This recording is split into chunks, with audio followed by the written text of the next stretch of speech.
So meanwhile we are waiting for the glue to dry, I want to show you one thing. So I always do this on the glues.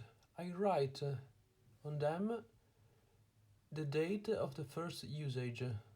Why? Because now with this I know how old is this glue. Usually they have a sort of deadline, so they don't work very well. So after you open it for the first time, then it degrades with the time, even if you don't use it. So if you see that the date is too old, then you should not rely on such kind of glues.